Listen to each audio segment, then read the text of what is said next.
இந்த சம்ம வந்து ஃபுல்லா பார்க்கறதுக்கு முன்னாடி நீங்க அப்படியே ஹோல்ட் பண்ணிட்டு இது ட்ரை பண்ணி பாருங்க. நான் அடிஷனலா ஒரு பிராக்டிஸ் சம் தரேன். சரியா? இத பாருங்களேன். இது எப்படின்னு பார்த்துருக்காங்க அப்படின்னா, எஃப்சிபிசெட் கேஜிஇபி யுஓகேஎஃப் ZS NH இந்த இடத்துல என்ன வரும் சொல்லி கேட்டிருக்காங்க. சரியா? இப்போ இது போல ஒரு சம் குடுத்துட்டு எப்படி கண்டுபிடிக்கணும் அப்படின்னா, ஃபர்ஸ்ட் ஏபிசிடியினுடைய அந்த லெட்டர்ஸ்னுடைய அந்த இருக்கக்கூடிய அந்த நம்பர்ஸ் நமக்கு தெரியணும். 1, 2, 3, 4, 5, 6 அது தெரிஞ்சிருக்கணும். ஓகேவா? சோ அது எப்படி தெரிஞ்சுக்கலாம் சொல்லிட்டு பார்த்தலாம் பாருங்க. இப்போ இதனுடைய விடை என்ன அப்படின்னா, எஃப்கே இருக்கு. ஓகேவா?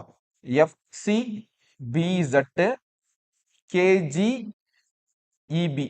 இங்க வந்து நம்ம ஆன்சர் கண்டுபிடிக்கணும். ஓகேவா? யுஓகேஎஃப் ரைட்டா? சோ அப்படி கண்டுபிடிச்சோம் அப்படின்னா டிஃபரன்ஸ் பார்க்கணும். முதல்ல வந்து எஃப் எதுல இருக்கு? ஏபிசிடிஇஎஃப். அப்போ 6, சி வந்து 3, பி வந்து 2, Z வந்து 26. ஓகேவா? இங்க பாருங்க. இங்க கே இருக்கு. கே என்பது 11ல இருக்கு. ஓகேவா? 11 ஜின்றது ஏபிசிடிஇஎஃப்ஜி. ஓகேவா? 7 இ வந்து ஏபிசிடிஇ.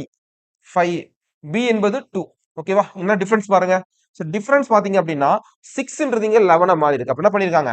5 ஆட் பண்ணிருக்காங்க. சோ அதே போல இங்க 5 ஆட் பண்ணா வரும். 11 கூட 5 ஆட் பண்ணா 16 சொல்லிட்டு வரும். இப்போ 16 உடைய பிளேஸ் என்ன அப்படின்னா பி.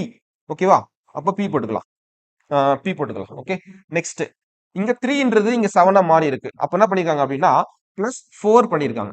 சரியா? +4 பண்ணிருக்காங்க அப்படின்னா 7 கூட 4 ஆட் பண்ணணும். இப்போ 4 ஆட் கிடைக்கும் 11. அப்போ 11 என்ன வருது? சோ 11ன்றது என்ன? கே. இப்போ பிகே வந்து காமனா கிடைக்கும். அப்ப இங்கேயும் பிகே இருக்கு, இங்க பிகே இருக்கு. ஒன்னு இது கரெக்டா இருக்கணும், ஒன்னு இது கரெக்டா இருக்கணும். அடுத்து நான் பார்க்கலாம். இங்க பாருங்க. இங்க 2ன்றது 5 மாறி இருக்கு. அப்புறம் பண்ணிருக்காங்க. +3 பண்ணிருக்காங்க. +3 பண்ணதுனால 5 கூட 3 ஆட் பண்ணா கிடைக்கும் 8.